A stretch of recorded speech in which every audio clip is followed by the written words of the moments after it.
at the end of Past Lives, when they were both walking together down that like alleyway in New York, it was literally like, I mean, they did a literal mirror of that like shot right before they both left when they were in childhood, but they recreated that childhood just by walking silently, just being together, like just being in the same company, in the same space as each other. And he is shy, but he's just happy that he's there. And she's just, you know, happy that she's there. Like it was just it was everything said in so many ways, and calling back without saying anything. Right. Yeah, without saying anything at all. And he just kept like looking at her, and then she looks at him, and then before he leaves, it was just seeing that flashback image of them as kids. And if you notice too, they both wore the same color clothing as they do in their adult life. I don't know if you noticed that, but when they were kids, they were wearing the same color as their adult life. And it was dark in the same lighting that was in New York City, but in Korea. And it was just, my breath was taken. We are the Get Reelisms Podcast. I am Adam Chase Rani. And I am Christine Chen. And surprise, we're both filmmakers. We get into it by sharing secrets, advice, and gossip in filmmaking. And we even get our other filmmaking friends to share theirs too. So please, everybody, join us for an ode to filmmaking. We're doing it. Hello. All right. Okay, so you ready to do this thing, Christine? Let's do it. Ladies and gentlemen, we're back and better than ever. Actually, no, I'm very tired. I'm very tired, but I'm excited to do this show for sure. Welcome everybody to the Get Reelisms Podcast. My name is Adam Chase Rani. And I am Christine Chen. We are episode 142. 142. We did it. We're 142. Rocking and rolling. Yeah. For the most part, you know, we still don't know what the fuck we're doing, but you know, we're hanging in there. Things are upgrading. As you can see, things are upgrading. They are. And Christine sounds so much better. She's not cutting in and out. This is it's amazing. This is the shit, yo. My cord. So what's been new, Christine? What's been happening? Well, this is the first time that I will be, I guess, experiencing the Oscars in Los Angeles. So today is the Oscars. Are the Oscars. I have a friend actually who is on the red carpet right now. Her name is Carol Jones, and she is part of what they call the Academy Gold. So she was part of the Academy program for costumes. And because she was in that program, she gets to be on the red carpet at the Arrival area. So wow. Apparently they're not walking it. They're just on the side wearing it was a very specific dress code. They could only wear navy blue or black. But she just sent me a selfie from the red carpet, which is pretty freaking cool. That is. I wish I could say that I was doing something cool for the Oscars, but I will be watching it in a few hours. Me too. At a bar somewhere. Yes, with the Film Girls Brunch, which is that's awesome so much organization. Better. Yes. All I'm having is a frozen pizza and watching the Oscars while I'm doing work on the computer. So I'm just gonna have it on my my phone, watching it, and then I'm just gonna be doing work on the computer while eating pizza. That's perfect. That's my shit, bro. That's your shit. Yeah, that's great.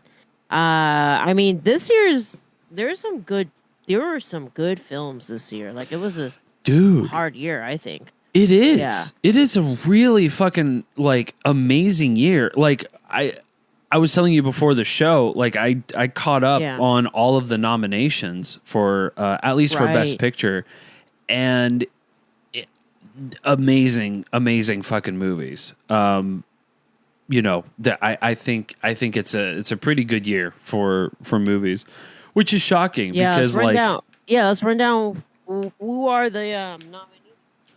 So, Best Picture. so for While best, you're doing that, I'm gonna adjust some lighting in the back. But go ahead. sure, go ahead. So, for best picture, it is American Fiction, Anatomy of a Fall, Barbie, The Holdovers, Killers of the Flower Moon, Maestro, Oppenheimer, Past Lives, Poor Things, and The Zone of Interest are all. So that's 2, 4, 6, 8. That's 10. It was a lot. That's 10 movies. Yeah. I feel like every year the number of Best Pictures nominations increases. Am I wrong? Were there 10 last year? I think there were. Yeah, it's always been a big list. Yeah. I've always felt like it was even bigger too in certain years even. But you know what sucks is that I hate this list how it's laid out because I want to see the directors of every single movie and I don't know all the directors. I mean, I see the nominated for best directors, but I only see the best picture, but not the director's name or at least the producer's name on it. But whatever, it doesn't matter. Beggars can't be choosers, ladies and gentlemen. Free podcast. Yeah. I got to. What have you watched? Oh, I got to watch the producers. Some of them actually talk at the Academy of Motion Pictures Museum, and they brought in some of the producers for the Best Picture, which was really cool to listen to. So of I think of all the films nominated, I think 3 were by first time directors, which is kind of nuts. Yeah. So Past Lives is one. Yes. Have you seen that? Yes. American love Past Lives. Amazing. I love it. Amazing. I had a great. Good. I'm so glad you like it. I had an entire conversation yesterday with a bunch of other filmmakers about Past Lives as well. It's my favorite romantic film. I'm sorry, I don't mean to. No. I loved it too, Stop and you, it's but- exciting to talk about it. And I think, I'm interested in knowing why you like it. I loved it because it was like bittersweet, and it's like it was a simple story that wasn't trying to like shock you with like, I don't know, things about life that are just in there for drama's sake, type thing. It was like, this is how life is, and this is what real love is like. And there's different kinds of love, and sometimes love doesn't always work out. And I don't know, it was just the way it was portrayed was great, and the acting was like amazing. So, in my opinion, it is like the best depiction of a relationship. Not only because there was no intimacy with it, right? I mean, the intimacy was being together, all the time, always, but I mean, that's as far as it goes in terms of that friendship. Because even like the main character's I forgot his name, but he's a phenomenal actor. Very handsome dude too, by the way. Her best friend, when he was with his friends, I think it was like right after he left for China to learn Mandarin. Yeah. He was I think he was talking about her at one point with his friends, and his friends was like, "Have you even like slept with her? Like, have you actually like been like intimate with her?" It's like, with her, have you been with her? And he's just like, no, that's not. No, it wasn't that simple. It wasn't like that. Right. And my favorite part, I mean, oh my God, I got to tell you, like, this was, out of all of the movies, this moment like made me cry. Out of all of the movies that this year was nominated for, there's one scene, and it was a callback scene at the end of Past Lives. We can talk about spoilers, right? That's fine. Yeah. So at this point, if you haven't watched it, like, I gotta talk about it. I'm sorry, y'all. I'm sorry. So We're guys, going into spoilers. Spoiler alerts for the Best Picture nominations for the Oscars of 2024. So if you haven't seen them and you don't want things to be spoiled, then just earmuffs right now, but yes, we are discussing the Earmuff it Best up. Picture nominations.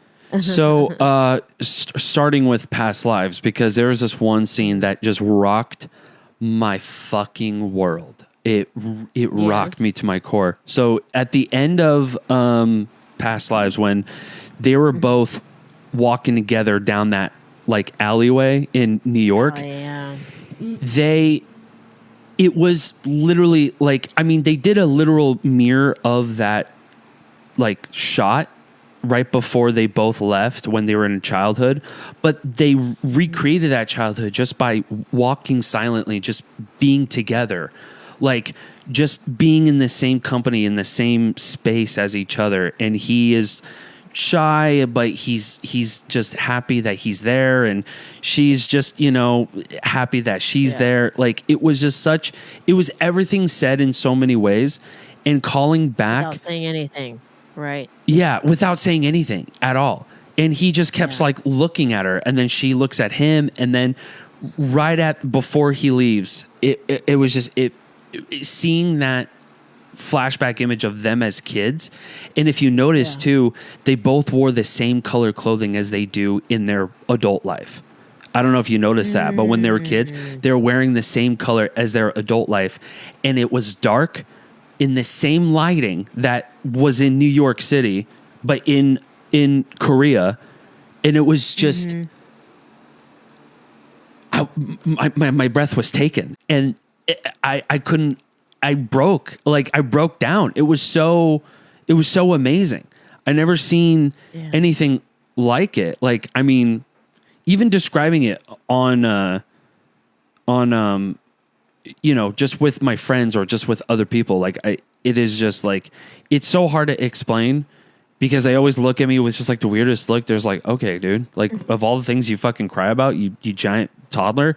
But like, it was moving. I never seen a first time director, by the way, like Crazy, make such a monumental fucking romantic masterpiece as Past Lives. Like, it's just, what an insane movie. Yeah, I think it's just, it touched something that was so raw about intimacy and about friendship and love and relationships. And I think everybody, it's so universal. I think everybody has somebody in their life that you still maybe love or had feelings and probably still do, because those don't go away. They just kind of change maybe with time. But where timing and proximity is what is keeping two people who could possibly be very good together apart. Yeah. Yeah. And I think people really, really understand that, you know, that feeling. And it's that, like, I think what I loved about it is they never crossed the line either, right? They never did. They all, so it's that tension. So there was so much tension the whole time, because there was always that, will they or will they not cross the line, right? And you are seeing it, also feeling it from the husband too, right? You're wondering, how does he feel in this, right? And the beauty of it is that he is acting like a mature, secure man, human being for once, and understanding that this is his wife's past life, you know, and that this was somebody that was very important to her, without, I mean, even if there were hints of jealousy, because you're human. Yeah. He was able to rein it in and deal with it in the way that he needed to, and respectfully give them the space they needed to, you know, connect and trust that what him and his wife have is strong enough to withstand anything, right? Right. And that, I think, is the beauty of it, is that there was just so much tension, because we are fed so many things in Hollywood about romance and what romance should be. and it's always this fairy tale. It's always this, oh, if it's should have been, it will be type thing. And I love The Notebook, but like The Notebook, the I've loved you forever, and like I now have a husband, but or about to have a husband, but like I've What do loved you you, want? so I'm just like up What do and you leave want? everything, and yeah. So it's just like this whirlwind romance, and it was nice to see something that was like, oh, you, even when you didn't know what love was at that age, you knew that something was different, right? Yeah. Like, because they kept saying that, like, that was such a reoccurring theme of like, I'm not that little girl anymore, but that little girl did very much love you, or like really care about you. And then him being like, I didn't, it's so weird, like that 12-year-old boy loved you as well. And even though he didn't know what that was, I don't know, it's just the writing was so special. Amazing. And yeah. they're just, the acting was just brilliant. I cried a lot. Just that feeling that she has when he leaves and she walks back by herself and then just collapses. Yeah, I'm getting emotional thinking about it. Yeah. Yeah.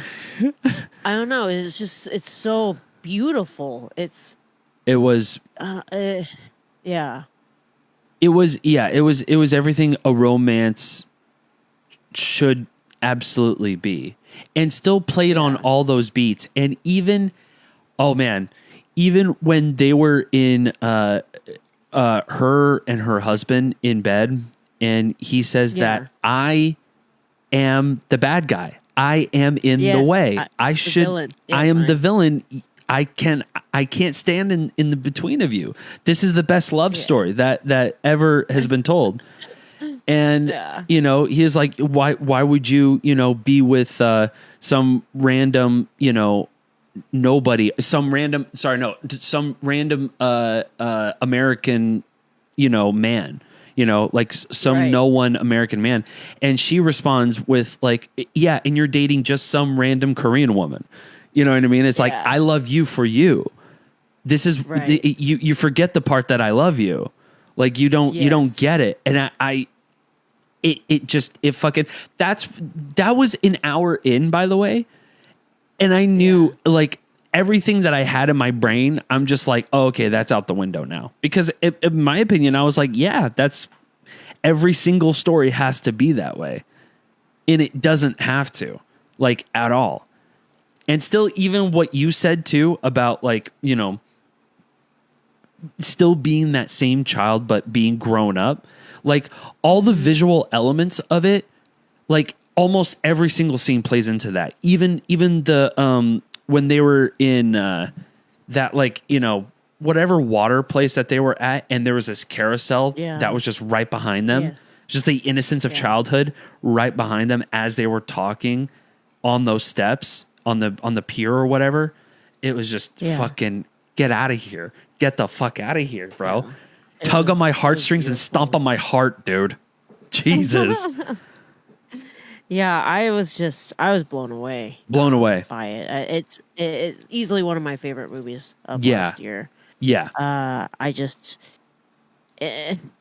am a sucker for simple stories. Me too. And I say that like that sometimes it doesn't sound positive. Oh, it's so simple. No. But it's honestly, it's sometimes the hardest to make simple stories resonate so deeply because there's nothing to hide behind. Exactly. There's no, a crazy plot point that shocks you. There's no special effects. There's no, there's just visual effects, whatever. Like there's nothing shocking. It's just mundane everyday life. And if you can make people feel that deeply about mundane everyday life, then I feel like that is like immense skill and extremely noteworthy, because then it becomes a classic. Then it's timeless because you can watch Past Lives is going to be, you can watch it 20 years from now. Yeah. Easily. I've already watched it twice and I'm totally going to watch it again. I read the script and everything. Oh yeah. Yeah, I need to go and dissect because there are so many nuances in it, like the things that you're mentioning, with the lighting, the Yeah. what they're wearing and how they edit it and everything is just really really cool. It was shot in, I believe, according to the talk, it was shot in 25 days. Don't quote me on that because several Really? productions were around that time. Oh, Yeah. right, So I right.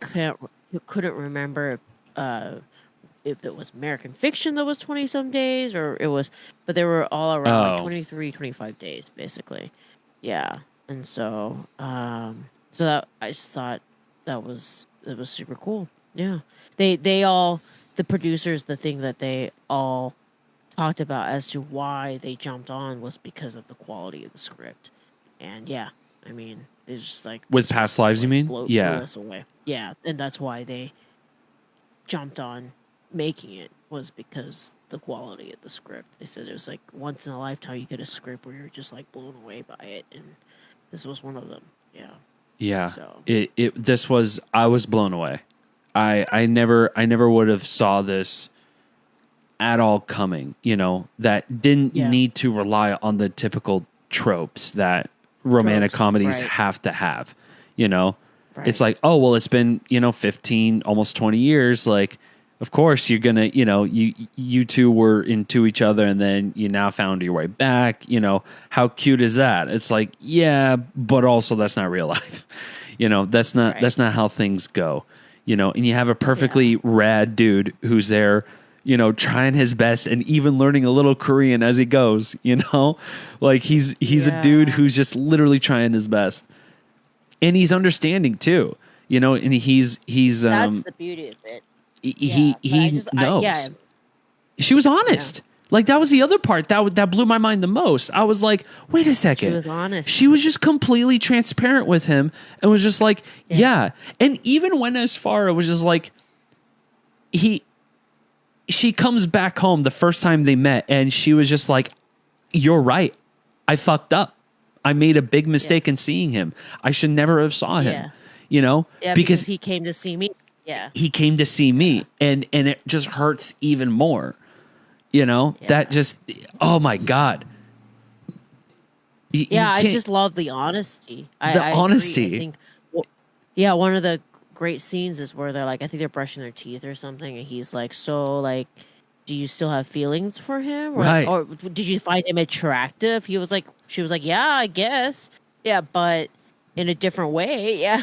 Yeah. And So I also thought that we was were really- kids, like Yeah. it was different then, Yeah. Now she's into Jewish dudes. I'm kidding. Well, it's just funny because it was just like, that's so nice that that's the relationships that we in real life aspire to, is being able to be that transparent with our partners, right? Yeah. It was cool to be able to hear that and see that and have such an honest, a couple have such a healthy, honest conversation about something that maybe one partner could easily feel insecure about, but because Yeah. of how honest and transparent it was, it it resolved itself and was a beautiful thing. And it was so cool that the two men also like they both had a moment too. Like I really enjoyed that, where he was like, I'm glad I got to meet you, type thing. Yeah. Like and I'm I glad we have did passion this. for you. That's what he said. Or like Yeah. whatever that word in Korean is like for Yeah. passion, Yeah. and like 8,000 layers of love or passion Yes. brought them together. And it was so sweet. It was absolutely sweet. And I felt like it was the perfect opening too of seeing just that shot in the bar and him just looking uncomfortable and just like, like unsteady while they both were having like a very deep, moment, meaningful moment and shit like that. moment. And then for it to call back in the third act to just be like, no, they're people having a conversation, and these are two best friends who have to basically say goodbye to each other. Like even just talking about it, Yeah. it fucks me up. Like I never seen anything like that. And it was just two full grown adults just having that understanding for each other on such a fucking deep level. Yeah. And they haven't even seen each other for years. I mean, face to face for even longer because they were FaceTime or Skyping, you know? Yes. And that brings up something. I had this conversation with a filmmaker yesterday, and we were saying that what's also really cool about this is it's a kind of a commentary too on like just how now we can actually stay connected to people and find people who we've lost connections with because of social media. And I was like, oh yeah, you're right. Cause like in the past, if someone were to move away, like unless you're like writing letters to each other, like you're never gonna see them again, you know? Right. And it's just neat that we are in an era where like my parents are going through this right now. My dad is like just like, oh my God, I found my elementary school friends on Facebook. You know, like, just yeah, it's really That's sweet. Yeah, he's just like, oh yeah, and he's like, oh, now we have this like our elementary school class has a Facebook group, and we're all like chatting with each other and stuff. Aww, yeah, so I love that. Yeah, but it's that like we can stay connected and we can find lost connections and reconnect. And should we reconnect? You know, I don't know. Like it's just.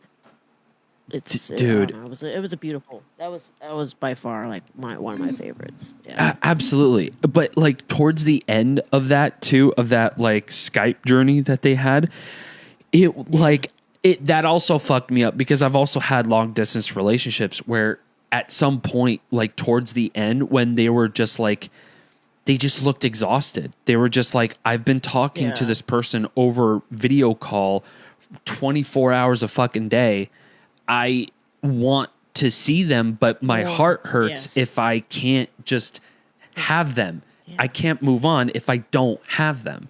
So it's hard for every long distance relationship. People understand that completely because you have this heartache feeling of like, I need this person with me right now, but I can't. And I want to move on, but I also can't. You know, you have to, you're stuck. And you can't just break up with them over fucking Skype because that sucks. But that's inevitably what she had to do. She had to do that because she's like, dog, I'm trying to study to be this playwright shit. I can't keep up with this. Come to New York. And he was like, no, I got to go to China. I wanted to learn Mandarin since I was a kid. Yeah. And so I can't give up my dream either. And so she's like, well, this is goodbye. We got to stop talking. Yeah. And it fucking, I paused that movie. It was so real. It was so real. I had to take a walk after that. That moment of like, we are developing real feelings for each other that both of us cannot like ever resolve because of where we are in life and where our paths are going. And so we might as well end it now before we both end up hating each other because we're hurting each other, you know? Exactly. It is. Yeah. So heartbreaking, but also, I mean, I don't know if cathartic is the right word, but it definitely is satisfied something in my brain when I saw that, you know, it is just, it just, every beat of that fucking movie, like even the things that you're talking about, I'm just like, oh yeah, that was fucking crazy too. I'm just like, fuck, I think I just gotta own that movie. I love that. The movie is so good. I want to watch it multiple times again, just to like try to catch those little subtle details that you've mentioned that affect the way we feel, but isn't like, they're not like in your face, you know. It's just like they made a very, very conscious decision, and we have such a good movie. I think what's beautiful is these details, and all of them are on purpose. Like they're not like accidental, but they feel so organic that they almost feel like they were not thought through because it's so perfect and, you know, organic or whatever you call it. But it was all done with purpose, you know. So Yeah, I could go on and on and on and on. But Me too. That's by far one of my favorite ones. I would Also- say in the. Go ahead. Oh no, I'm so sorry. Go ahead. No. Go ahead. Go ahead. I was just gonna say I was gonna make an art department shout out. I don't know whose idea this was in past lives, but shout out to the art department or shout out to whoever, because I don't know if you noticed, but remember when she went to her husband's book signing thing in like a random ass bookstore? Did you see the name of the book that he wrote? Yeah, I laughed so hard. I am like, Yeah. wait, boner? Hold on. Bone, yeah, or something. It was like, I was like, what? No, it was boner. I'm pretty sure it was just called I was boner. like, And I'm like, yeah. I think it was that. Yeah, I saw that and I laughed too. Yeah. I'm like, whose idea was that? And shout out to the art department for going out of their way to print real fucking books that look like that. Boner. Boner, dude. Very funny. I loved it. It warmed my heart. It was just like to have a dick joke still in a romantic comedy is amazing. You know what I mean? Yeah, I remember that. That was very, very funny. So that's it. That's all I have to say with past lives. Oh, okay. I was gonna say the other films that I had. I unfortunately didn't get to watch all of the films. So the ones I did not watch, I didn't watch American Fiction yet, and I have not watched Poor Things. But I believe I watched everything else, and so That's out of still the other ones, quite amount. I mean, you watch 8 out of 10. That's still pretty fucking. That's just still really good. You know, I mean, I had no life yesterday. It was my day off, so I was like, you know what? I'm just gonna binge. Yeah, I loved. Man, there's just so many. The films were so good. Zone of Interest for me was fantastic. Really, man, it was it. God, I had to take a shower after that movie. It weighed on me a little bit. Like just, I know. And the juxtaposition fucked me up with all of the pretty garden shit. And then you just hear nothing but horror and fucking screaming and just abomination just through the ripples of the sound. I just loved it because of how smart that film was in terms of like that is the. I mean, you make a film about the Holocaust without ever really showing the Holocaust, you know, and it makes it worse because you know what's going on and the fact that they are so normal, like their life is the things that they're doing are like going about their day in this like normalcy, yet they can live with themselves when that's happening in the background. And there's so many things in there that the story added that like adds to it. Like the mom who comes to visit and leaves without saying anything. Like that was huge. Huge. And the producers, there was one producer that did talk about it at the Academy for the Best Picture. And one of the things that he was saying is that like, can you imagine like coming home, doing your family shit, going to sleep, and the next day like walking over and like killing millions of people and like and then coming back and like being fine, you know, just normal. Like it's so that's the horror of it is it's so normal to them, you know, and how like the wife, like how evil she was with her passive aggressiveness, you know, with the servants being like, my husband could spread your ashes, you know, just like little passive aggressive things. And like, I don't know. I just thought that film was brilliant. It is. I hadn't seen anything like that. So neither have I. I mean, and even like there's some BTS that I looked at too. That was kind of mind blowing. But before that, I wanted to like, just talk about the film itself is like, it's, I don't know, like it was hard for me to, and I think that's not, it's just a personal thing. And I think that that's just of the film doing a great job in like humanizing a Nazi You know what I mean? And also a whole Nazi family who, like you said, the mom was like horribly passive aggressive to her servants and shit like that. And he, like he said, just walks next door to the worst atrocities any human could ever commit to other human beings, and comes home. And it's a business. And it's a business. And they're talking about like a business, like cows, like when they're talking about the incinerator, is nuts. Yes. Oh my God. Yes. And how detailed they were talking about. Like it was like the layout and how many bodies can be stacked. Yeah. Like a scientific marvel. Those and yeah.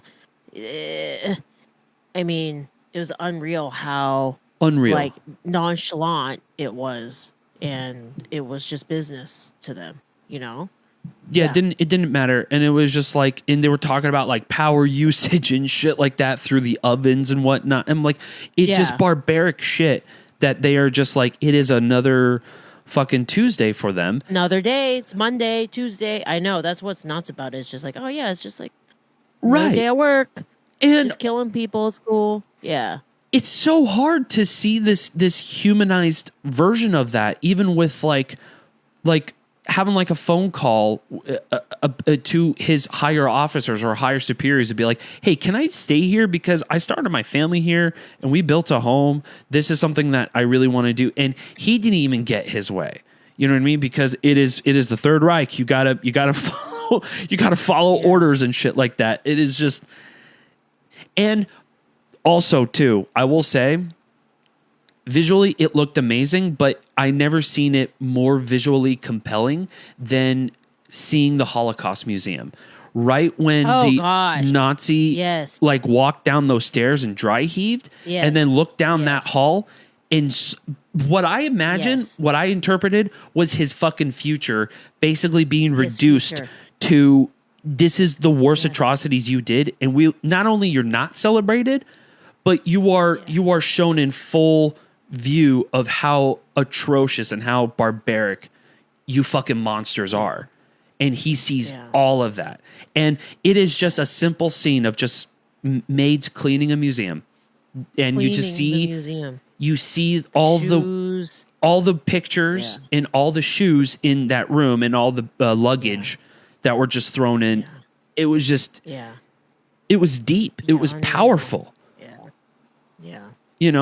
And again, like with my conflicting feelings aside, like it's still a very visually and narratively amazing piece of cinema. Like I definitely have to give it up. I read about it, and one of the things that the director does is his instruction to the lead actress was that she always had to be moving.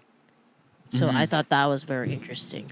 Well, because of her guilt, she needed to be constantly doing something kind of to like, I guess, distract herself from all of that. So that was the ask by the director, that like she always be moving, basically. She was always doing something. And and then that so they had like 10 cameras apparently go all at once.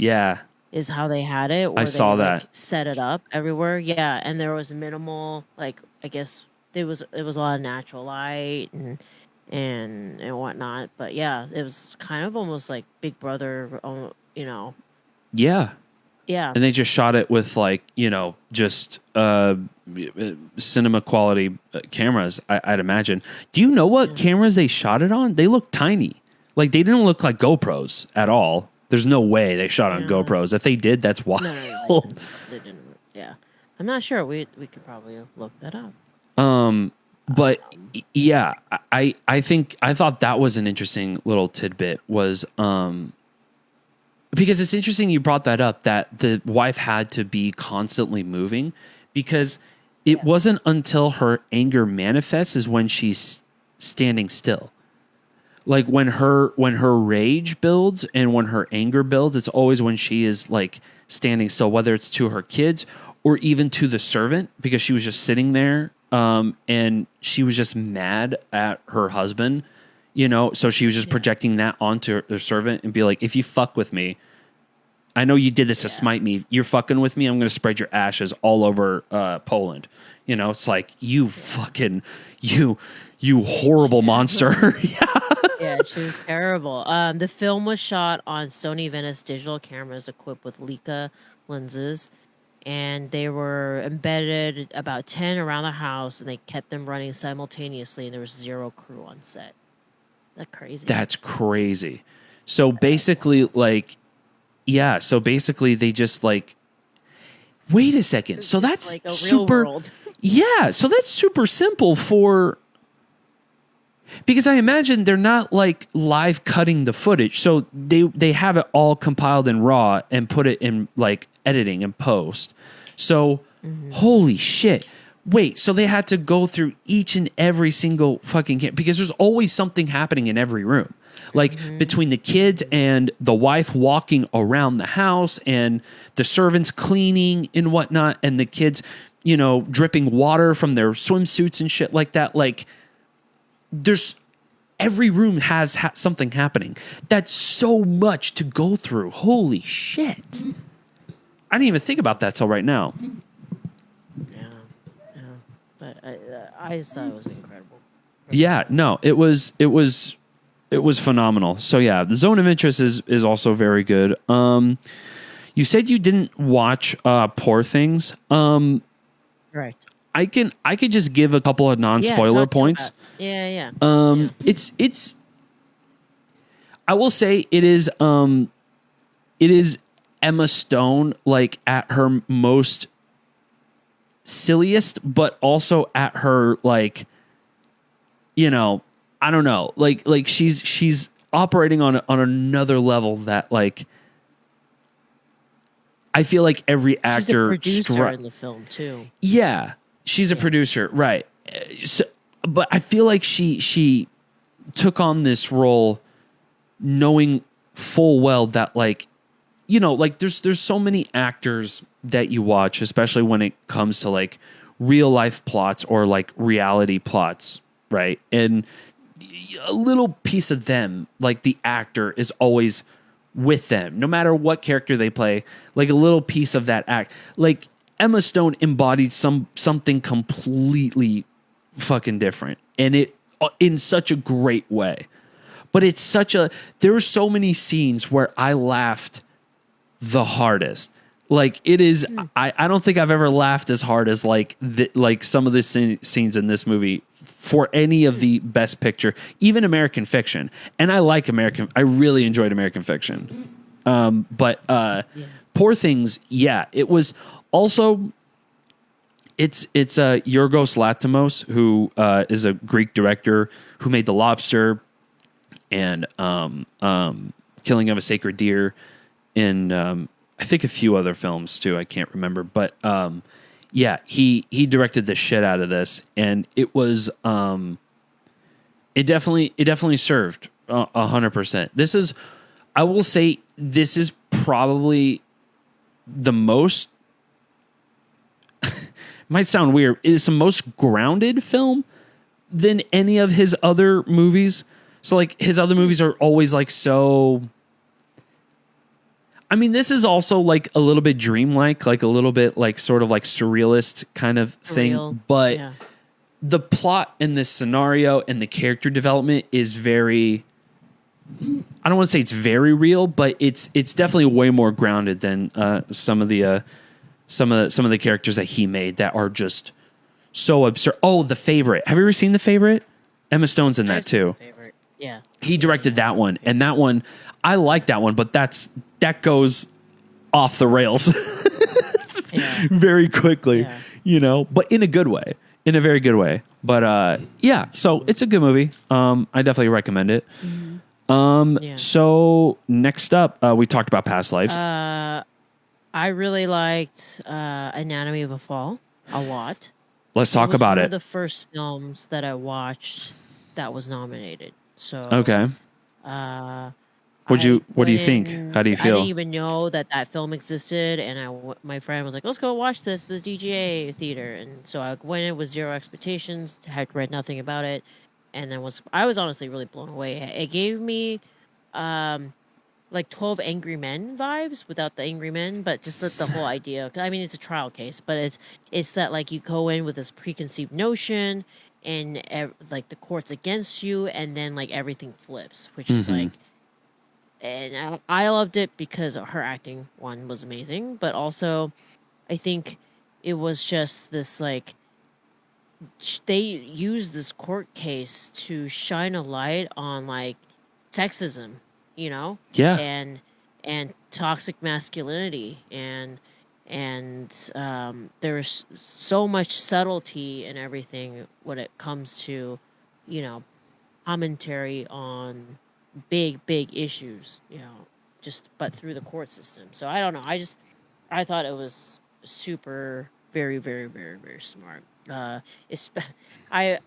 like was like, yes, when she was like, it's not my fault that like I was more successful than you, and you can't, and then because of that he like couldn't deal with that, and like and led to where he is right now. But I don't know, it was just like this commentary of like the men in the room, the lawyers or the court people didn't want to believe, because it's easier for them to see it as, oh, a woman's was being malicious and a villain and everything. But I don't know. And I liked the way they revealed that the kid makes his own deduction by doing the experiment on the dog, and like it was just a lot of very layered as well. So I quite liked it a lot.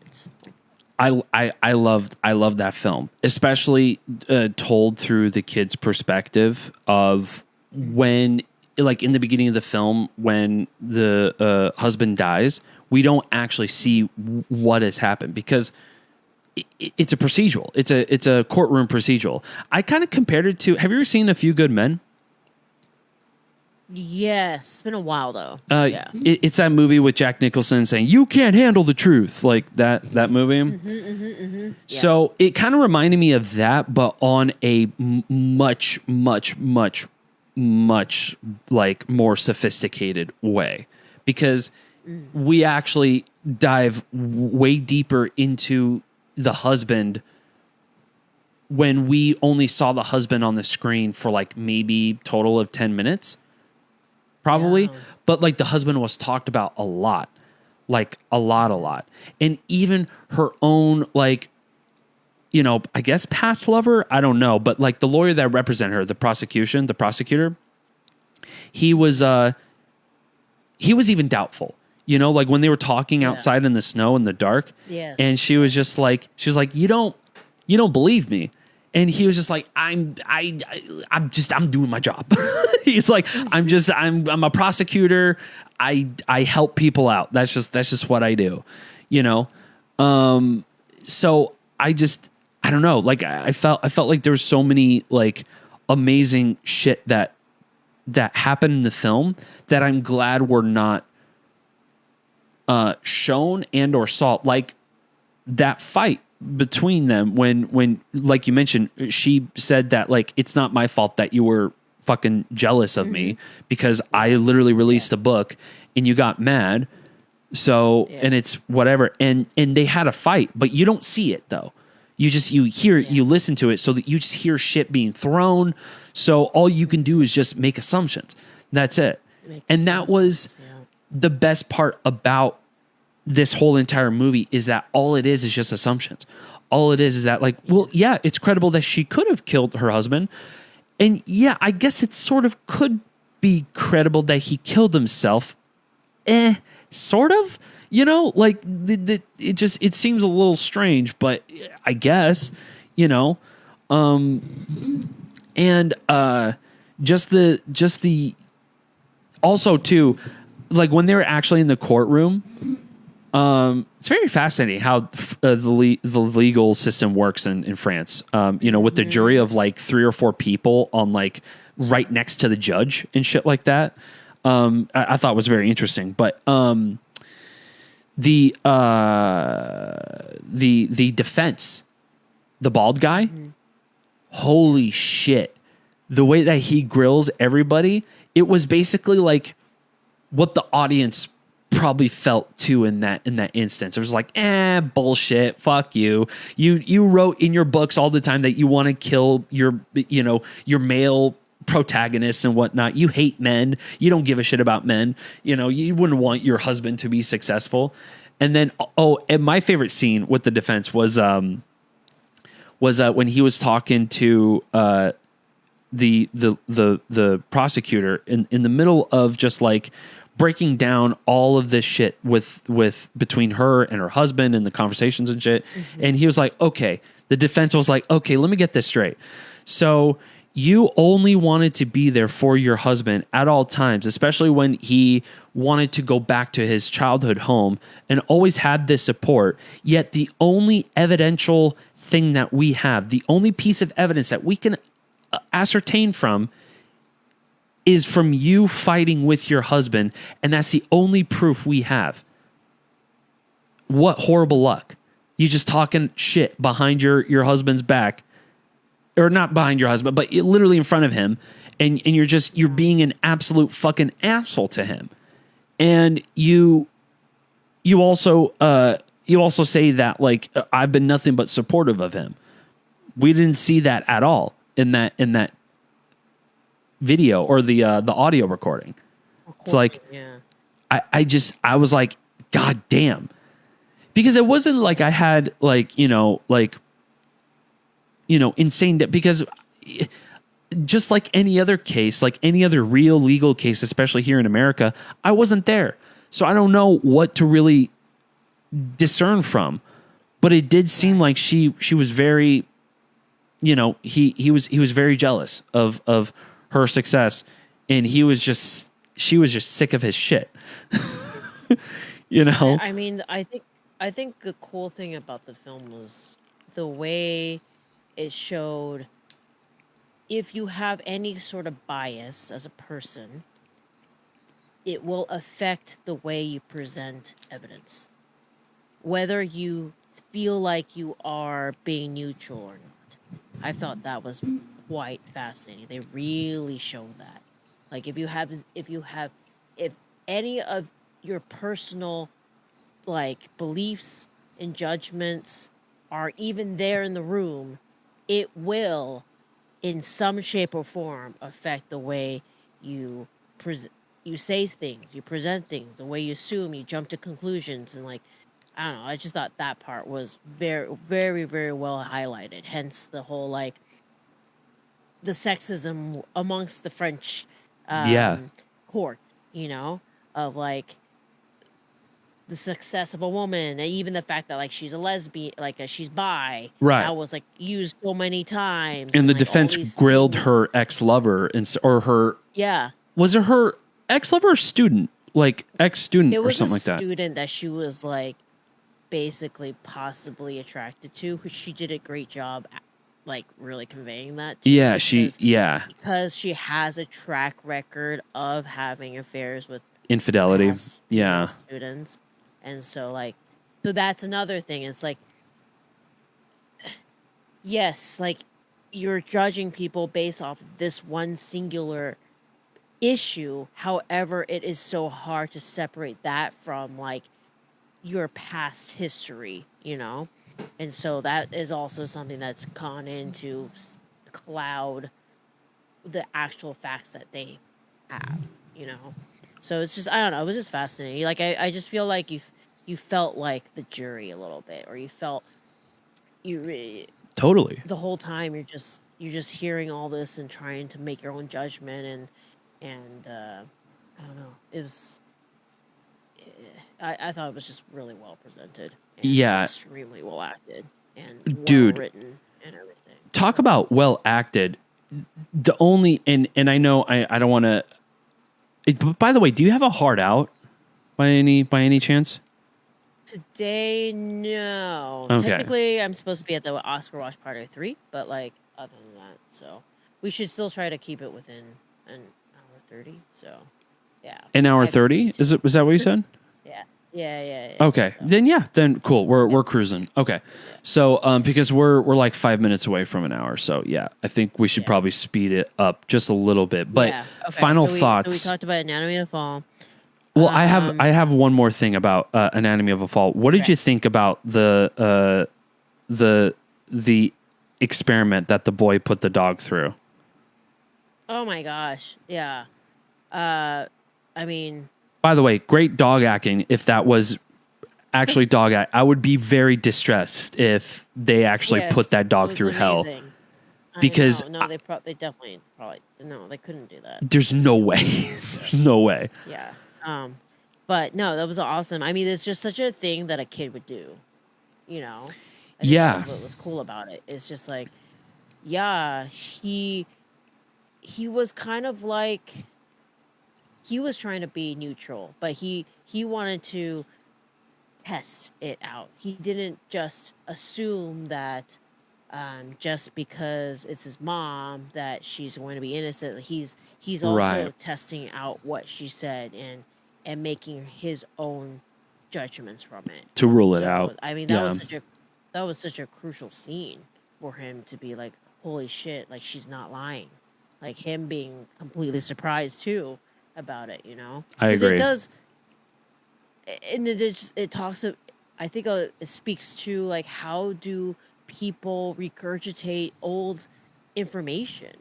It comes in waves, and you know, the court kept saying like, oh, well, that's convenient that you just forgot this piece of information, right? You know, and she's just like, dude, like I'm thinking about a million things, and like I'm regurgitating things the best I can. It's not like going to be perfectly chronological order. She's literally mom brained. Like every parent goes through that. You get mom and dad brained. You forget shit all the time, you know? Shit. Yeah. So I thought that was really, really interesting too, of like how the court was like jumped all over her when she like, especially the defense, conveniently remembered this info. Right. Yeah. And so, and then for her son to like jump on the opportunity to be like, well, let's see if she's, let me try it type thing. Let's run through the experiment. Yeah. No. Yeah. I concur. All right. Well, let's just move on. Maestro. Yes. Maestro. Okay, so, Roxy really loved it, but I think she loved it for the visuals. I think the visuals were stunning. It was very pretty. I think the makeup was unbelievable. I think he really looked like Bernstein. I mean, I guess because it was very much just about like a person's life that didn't seem to have much build of some sort. Like I just wasn't super emotionally connected to it. And I'm trying to understand why. I mean, it was a beautiful film. I think it was beautifully well done, and I think Bradley Cooper was fantastic acting in it. I think what boils down to is just the script for me wasn't as strong as everything else. I think it's because like it's just this, it's a by what do you call it? Conductor who is being, you know, has infidelity, you know, issues, and loves music. I don't know, like it just there didn't seem to have like a problem. I mean, that was a clear problem, but there was no resolution, because in life there was not a resolution, but there was just not enough. I don't know. What would you say about it? Like, I don't know how it would fix it, but like it just, for me, emotionally, I didn't really resonate with it. And it's the same problem I had also with Oppenheimer. Oh, interesting. Okay. Yeah. Yeah. Maybe it just wasn't universal enough. Maybe that's what it is. You know, like past lives, like it's so, it's timeless. It's universal. Yes. Anybody can feel that way, right? But like Oppenheimer, if you didn't make an atom bomb or whatever, like you're not going to feel this like. And I just felt like they didn't really dive in too much with his internal conflict as much as they could have. You know, it was more like historical, factual type thing, which I feel like maybe that was what my issue was with Maestro, was that it was more like these are the things he did, and like again, there's more of a factual thing than like a pure like pulling at your heartstrings. And I wish I'd had I would need to dissect it more to figure out like how would you solve it or make it better. Yeah. Do you have any thoughts on that? So my thoughts on I don't know if it's so much impactful as it was like just interesting to see from a perspective of what I feel is pretty universal, which is like the idea of just always just surrounding yourself with people who you love. But that was also the sacrifice that he had to make, because he kind of shut his wife out in so many ways, in more ways than one. That the wife, sure, was very accepting of who he was and who he always have been, but she wanted him for him or for her. She just wanted exclusivity. And she understood that, but she also understood how, even through the face of all this adversity and this fighting and shit, and just not being in touch with the people who care about you, and you're just not being present and cognizant and aware of like what I'm going through, the wife, and that all that sort of washes away for just a few minutes by a performance that he conducts. And I will say the delivery of like these said performances from every actor, even from Bradley Cooper, just strong. like even learning about like music theory in college, like watching Leonard Bernstein. Is that his name? Yeah, Leonard Bernstein, right? Yeah. That was interesting to see how passionate he is when he's like conducting and shit like that. It was really cool. It was very, very interesting to watch.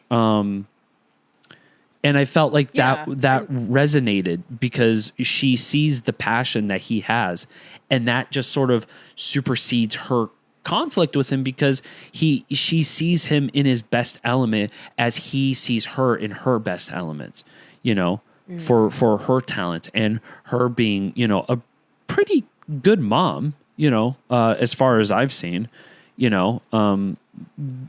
despite the fact that she, in many ways probably hasn't been that, I don't know, like that involved with her kids as much as she wanted to, especially towards the end of her life with having cancer, which I thought was very heartbreaking, that seeing him kind of, just see him go through the motions of having that person who loves you for who you are, which very seldom do, like Leonard Bernstein, as much as, other people like him, like other bisexual or gay or anybody who, is, not just straight, essentially, right. Who probably love him for who he is, but he didn't want to be aware that other people also wouldn't like him. And that rooted all the way back to his childhood with his dad, and his dad just would never accepted him. And all he wants is just that acceptance. And he has in droves. He has it in droves, but the problem is that he doesn't bounce that back. He doesn't reflect that back and actually give that to his friends and his family and his wife, his kids, So there was definitely like some high moments, but yeah, I wouldn't say that it was like, something to just be like, yeah, no, it stuck with me, it stuck with me in ways that like, I'm like, okay, that's a good biography, like. Yes. Yeah. I was like, oh, I could see Bradley Cooper as, Bernstein. I saw frames that were beautiful. I saw moments that were beautiful. But for me, I don't know, to a point, it's like, is what I'm saying my taste and preference, or is it like is it truly something that could have been improved with the script that could have made it better from an emotional standpoint? Maybe. Just, I don't know. Yeah, I just,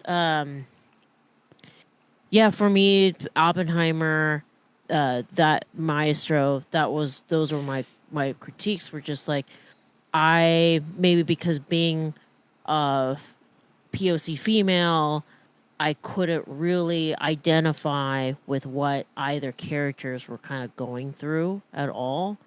And that is why I had such a bigger reaction when it came to like past lives, because I could see myself in that situation. But but that seems pretty biased to judge something based off of that, So I don't think, I mean, how you feel is how you feel, because there's even things how I felt. I mean, we could get into it since we're basically done with Maestro. We can go into Oppenheimer if you want. Just to wrap up that little biography point,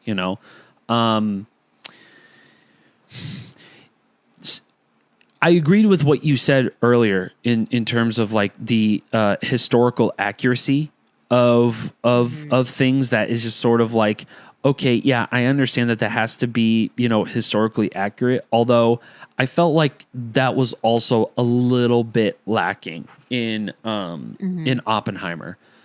Yeah. The thing with Oppenheimer is that I understand the emotions that are conveyed through the main character, Oppenheimer. Like I get it, with the devastation that he created, I am death, that quote and shit like that. I have become death or whatever, which is, powerful. Sure. That's fine. But there's so much more to that history, especially in Los Alamos with the locals that were affected by radiation, working on those, in those facilities, and they had no compensation.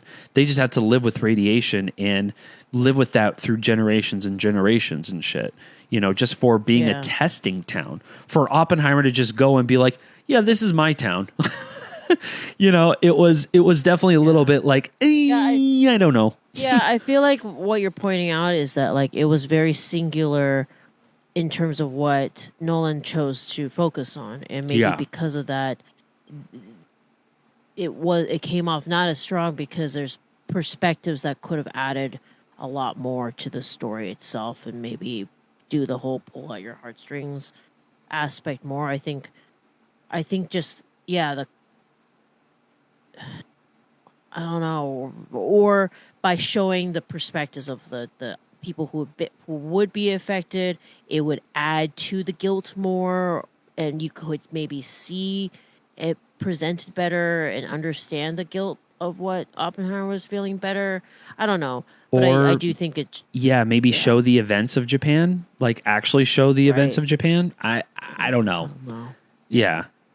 If you're not I gonna, was really mixed about it. Yeah, if you're not going to show at least like, I mean, like, sure, the human element that Oppenheimer went through, sure, fine, that's great, whatever, and all the other scientists like, this is nuclear annihilation. It's like, yeah, that's cool and all, but let's bring it back down to reality. And that would have been a great bow tie with that film, of just like ending it in that way. It would be a very low moment. It would be a very, very low moment. But I feel like that's something that people, like audiences, need to wrap their heads around on a simplified way of just understanding that like people died at Los Alamos. People got radiation poisoning in Los Alamos. Thousands, hundreds and thousands of people died in Japan. Like we're not seeing the perspective, and we're not seeing the inside perspective, which we got the inside perspective. Almost like, so I feel like if now that and that is what Zone of Interest does well, is that one simple shot of the museum adds so much perspective to, and added so many layers just that one simple shot. And I think that is the issue why Oppenheimer doesn't achieve that level of like feeling, is because it fails to address the people who the bomb affected the most, and Exactly. focus on the man who made it, but without at least something, a little touch upon, the news or what so many people die. I don't know, just something. You lose the connection. You lose a lot of that humanity, and it then because of that, it almost downplays how Oppenheimer is actually feeling. Because you can't. The way that we would be able to identify with it is through understanding the scope and scale of what he did, and without touching upon it, it's hard to. I think that's what it is. Yeah. And I get that, but I mean, like you said, it could have just easily solved like that problem for people in perspectives of like reaching to a even bigger audience of just understanding that opportunity. Yeah, like there are real scientists, talented scientists that made this big bomb, but this is what the consequences are. And we're not gonna dwell in it. We're not gonna show like 30 minutes of pure destruction. Right, You know we what I don't mean? need to. It don't need Right. to be apocalypse now. But Right. literally, oh man, I didn't even think about that. But exactly what Zone of Interest has done, and just shows you visually the ramifications and the consequences that show. Consequences. And that's all And it should be. And I think they did try with Oppenheimer when it like overexposes and the light flashes, kind of like the atom bomb would be. Yeah. When he's In the gymnasium with the people. and then Yeah. the dust and the stuff like that. But I think it was Sure. just so avant-garde Yeah. that like it wasn't strong enough. There could have been better ways to really convey this effect of what he was about to do, type thing. Yeah. Yeah. So I think that was the issue for me with that. But Nolan Yeah. And directed then, the like- shit out of the movie for sure. Yeah, I He mean, did. it was a beautiful film. Yeah. It was a beautiful film, and I felt like what's her face? That woman that she played, Florence Pugh. Yeah. plays, like what was that? Yeah. I'm glad you brought that up. I was thinking about not bringing it up, but I'm glad you brought that up. She was not necessary at all. It was not necessary. Okay. Like why? Yeah. Like why? Like for me, it was just like we never really touch upon who she is and why she's important, and she just shows up naked sometimes, and then it was just like. And he goes back to her for reasons that really kind of elude me. Like I don't know why he came back and then she died. I'm just like, it's sad. Okay, showing that in like how people around him are falling. Sure, okay, but like, I mean, you could still have all the infidelity and still have that Emily Blunt scene of like him or her shaking him to get it together and shit like that in the woods. Like kind of like smacking him a little bit and just being like, I don't like, I know what you did, but we have to be a family right now. We have to get through this together. And you can still have that. But yeah, the whole Florence Pugh and that like didn't really have, and also she's a phenomenal actress. Like I feel like you're not utilizing her. Yeah. the It was maximum. just such a surfacey character. I think that was the issue. Exactly. It was just like, the only character that had like any depth was supposed to be Oppenheimer, and then and everybody else was kind of like glossed over so much when they were missed opportunities. You could clearly have used those characters to help add to the polarizing feelings that Oppenheimer was going through. Exactly. Just missed opportunities. Yeah. Yeah. So like, then why have them in the story at all if you're not going to like go into depth about any of them? Yeah. So I was just about to say that. Yeah. You're just, So it's that kind of was my wasted issue. time. Yeah. Sorry. Yeah. Go ahead. Oh no. So that's I think those are my issues, particularly with Oppenheimer and Maestro. Which is agreeable. I guess we go to so we haven't talked about what Barbie. We haven't and talked about Barbie. American Fiction. Yeah, I can't talk about American Fiction just because I don't know much about it. Well, we talked about it a little bit. It's a good movie. A little bit, okay. Yeah, it's fine. It's Cord Jefferson. He's a phenomenal director. He's made a I think he was on he did I think True Detective, I want to say. I don't know. I probably That's could the be thing, wrong. though. He's a writer. He's not a. That was because they kept saying that this was his first time directing. Yeah, it is his first. Yeah, and I gotta say, I mean, the directing was just a little. Yeah, I mean, it was surface level. It was fine. You know what I mean? Like, for me, I do see it for the story, and I think the story was there. But yeah, if we're gonna go deep into like direction, I feel like there was definitely some points, but at the same time, I haven't made a movie yet, so what the fuck do I know? You know what I'm saying? Sure. So moving on to Barbie then. I mean, Greta Gerwig, first female director to reach $1 billion. I thought she was. Oh yeah, she's snubbed from Best Director too. So I don't know. Like, I know a lot of people were I was at first in that boat of like, oh man, she got snubbed and everything, but it was a hard year. Wait a second. There were some incredible films this year. Yeah. Also, really talk about Greta Gerwig getting snubbed. I feel like the director of Past Lives got snubbed because she's not even nominated as director. Yep, she's not nominated at all. Oh, well, okay, then fuck that. I don't know about all that. Yeah. I don't know. I thought Barbie was a very clever script. I had issues with the ending. I thought overall it was a beautiful film. I loved the way it was written. It was super clever. So, like, was it nominated for like Best Screenplay at all by any chance?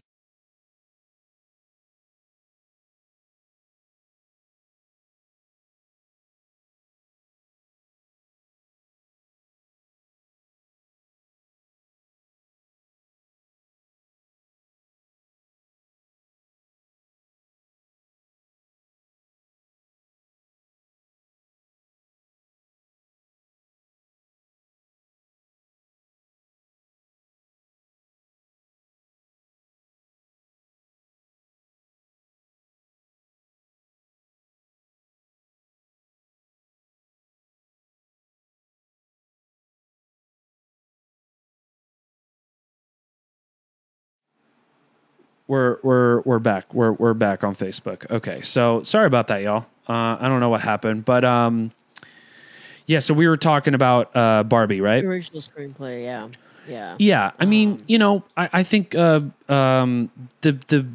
writing of it was pretty solid. The jokes landed, that's Greta Gerwig at his best, right? Like Lady Bird is just like. That's just like a good time. Her film, that film's like a slice of life, like super wholesome, very nice. Very commercial. Yeah, no, it's great. I loved a lot of things the art was amazing. Overall, like beautiful, very fun film. But I think there were moments, it was also one of those like lots of great moments, lots of fantastic lines, laughed a lot. But again, it was that like, even though there were definitely moments in there where like that one monologue that everybody's been playing, but like it's so hard to be a woman. Really felt that. But I think from an overall standpoint, when you put the other films that are in contention right next to Barbie, that's when it's like, oh, okay, I can see why Barbie wouldn't be the strongest choice for Best Picture. Yeah, I can see that. I can see that. Although, I do feel like it is definitely it's definitely a contender. I mean, it's definitely worth resources that went something. to go into that. Well, yeah, but also it's just like, yeah, like you said, like, I mean, it successfully for sure, universally speaking for people. Like, I mean, I've watched Barbie twice already, and I loved it. I loved it both times. So, yeah, and I think that's the only movie that I've seen twice, and out of all the best pictures that were nominated. But Barbie isn't my favorite, but I do enjoy it. It's a sweet film, Could be a classic. I think it's a classic. Sure, Yeah. Moving on to The Holdovers. The Holdovers. I enjoyed talk about classics. I how it was shot was like every like wholesome 70s. Yeah. That's what they mentioned. Yeah. It's it so was very awesome. perfect. Yeah. Yeah, and how it's shot too, like it was very. It's always on like either sticks or dollies. Like there's no like steady anything at all. It was just like it was very stable. What the producers said, that they were very, very cognizant about making it feel like it was shot in the 70s. Basically, that was one of the big stylistic choices, was that at the talk that was at the Academy Motion Pictures, right? So museum. So I thought that was really cool. And they said that I believe it's not shot on film, but they did a bunch of treatments to it. Yeah, they did a bunch of treatments to it that made it feel like it was shot on film, which I remember was them being like, when they were processing it, they like smeared dirt on a lot of the images. And like, yeah, let me see. I believe what was the Holdovers shot. Well, that's actually kind of fucking rad. Yeah, it was an Ari Alexa. Yeah. What the fuck? Really? Mm-hmm. It was an Alexa, and it looked Alexa. It looked like it was shot on like a fucking Kodak or something. Like that was like crazy. Look, it was actually shot on film. No, Alexa Mini. Yeah. Okay, so then, and by the way, too, the soundtrack in The Holdovers, best soundtrack I've heard in any of the movies like thus far. There's a lot of good composing, like especially in Oppenheimer and Zone of Interest, but and Past Lives too. But the music, the soundtrack, it's like it's indie artists that I listened to in like 10 years ago. I mean, I still listen to them, but like these are new independent artists, like newer. Yeah. I thought they were going to choose like songs from like the 70s. I think they did for like one or two of their songs. But they still played like recent hits. I'm like, what? Like that's strange. I'm like, I thought they would. That's awesome. Like to hear the blend of like the different, like the 60s and 70s to like 2010s and 2000s and shit. Like I thought that was so fucking awesome. The soundtrack was rad. But hearing that was another thing that they mentioned, the producers. The sound was mixed in mono, because that's how films were in the 70s. Oh, really? I thought that was really interesting. That is very interesting. So it was not mixed in stereo. It was actually mixed in mono. Yeah. Shit. Mono. Yeah, it resembled Academy mono. So that was one that's definitely will contribute to the way you view it and making it feel like it was something that was shot in the 70s. But it was so it was digital, and it was probably a whole lot cheaper too, right? Than to shoot on film, do you think? Yeah. Totally. Easily. To not shoot it is definitely.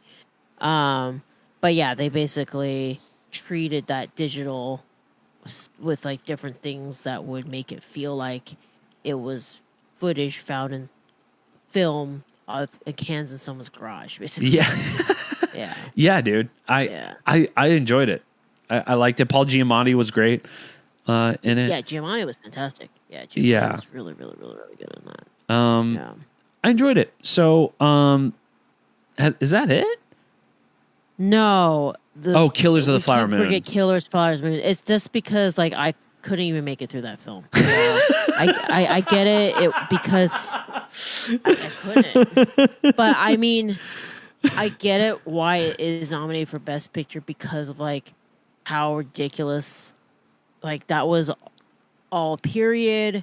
They had, all the extras were Osage natives, that, and so that was definitely an undertaking for sure, for the film. Is it? Like I said, it was way too long, way too slow, but it's Scorsese, so I get it. He gets nominated, but I was not. I keep forgetting the film, Yeah. to include it. I almost forgot it. Yeah. Yeah, it just made zero impact. Like, I agree that it was a story that needed to be told, and I'm glad it was told because, this is part of history that gets whitewashed and disappears. Yeah. So it's nice it's out there. But I just think it could have, if it was like condensed by half, maybe it would have been more effective. I don't know. Yeah, it was just so maybe. Yeah. dragged on. Yeah. Well, no, actually, I agree. I think there was like an hour you could. I think there was like an hour you can easily cut. Just cut out. In that, in my opinion, but I do like the journey you go on. I mean, listen, any journey you can give me with hillbilly Leonardo DiCaprio, I'm in. For 3.5 hours, let's go.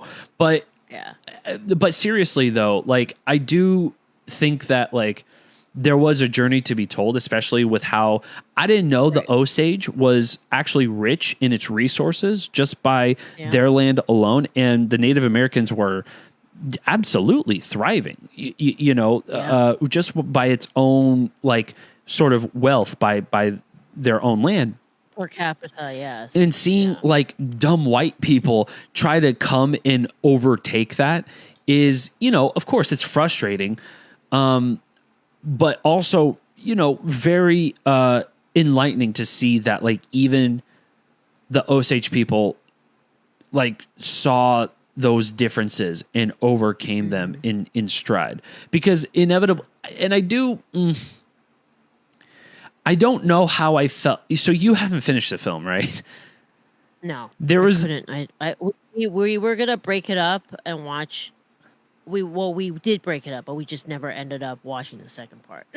Okay, man. Okay, then I won't spoil it. First half, and then we were like, okay, we'll return to this tomorrow, and we just never. I will say it's a solid second half. It's a very solid second half. Man, damn it! I want to talk about it, but I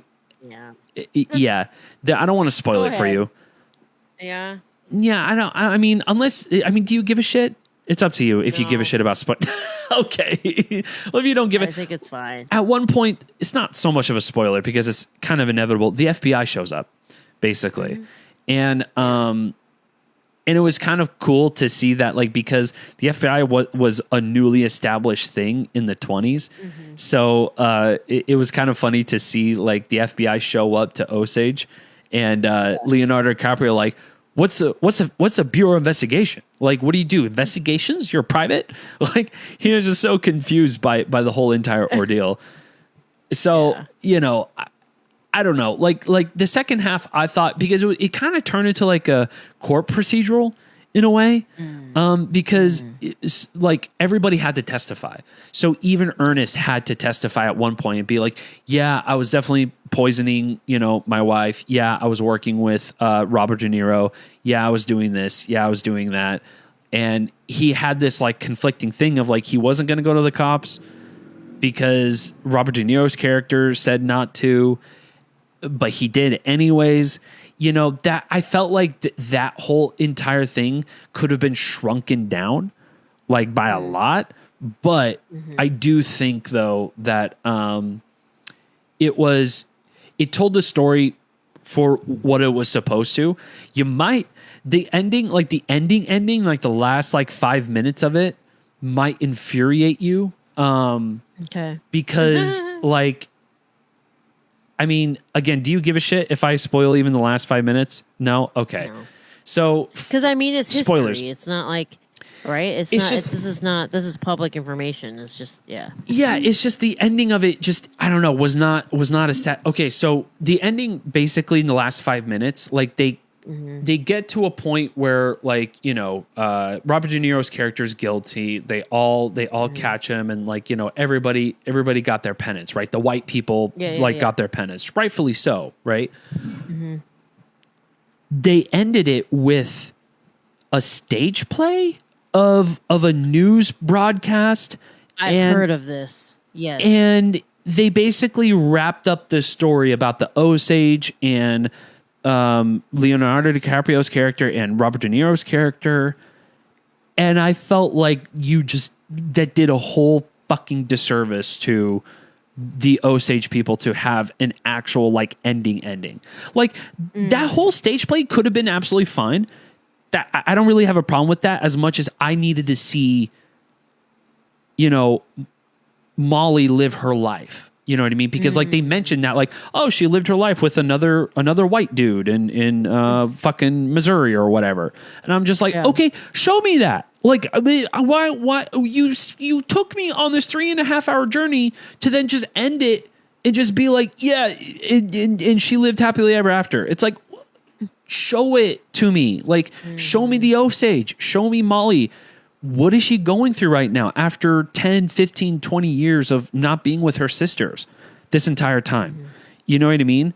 So to end it all in that stage play just felt so, I don't know. It felt a little contrived to me. And I was just, I was kind of, it was cool seeing Martin Scorsese kind of show up too at one point, at the end. Yes. That was cool, I guess. But like at the same time, I'm just like, I don't know. Like you could have just shorten that to the white people who got their fucking justice and then give the rest of the time to the Osage people and show us the fucking resolution and then end it with a cool ass shot of like them banging on drums and shit like that with the Native Americans like circling around this giant drum.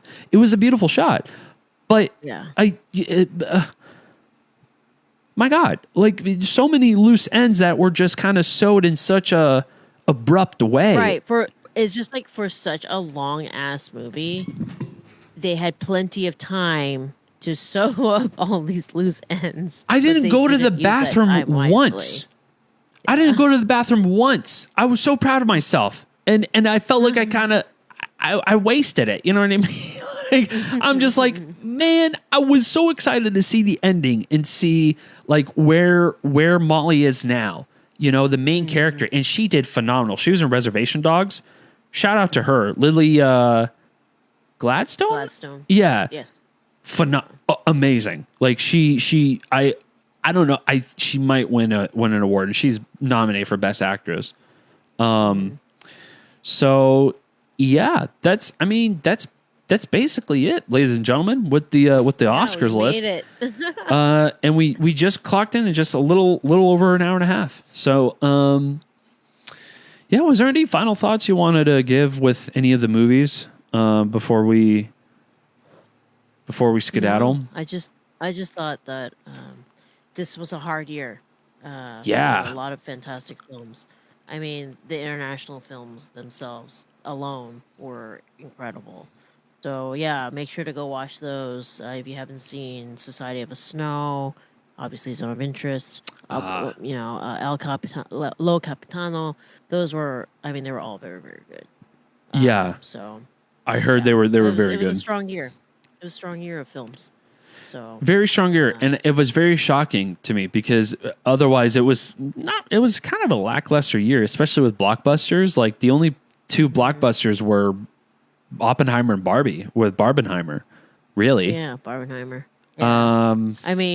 Indie films for the win this time around. Fuck yeah. Really truly indie, but yes. Yeah, I don't know if you could really say Barbie was indie, but it's an indie filmmaker. She did come from indie roots, which is cool.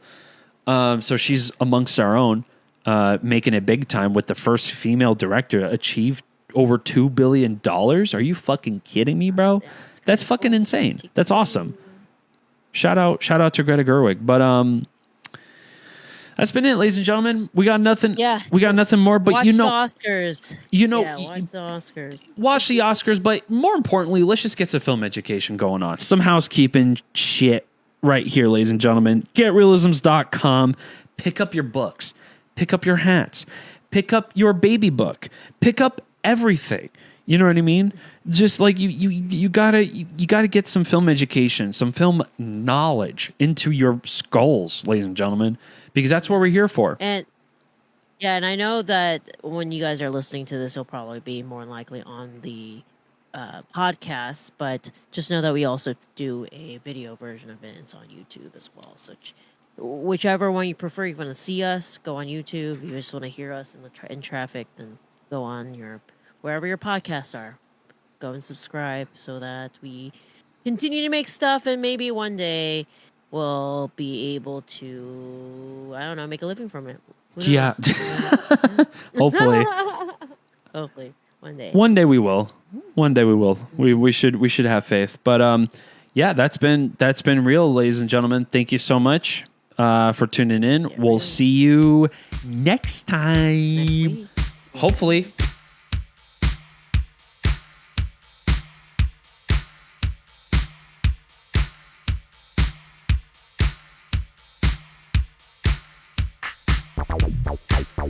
Bye.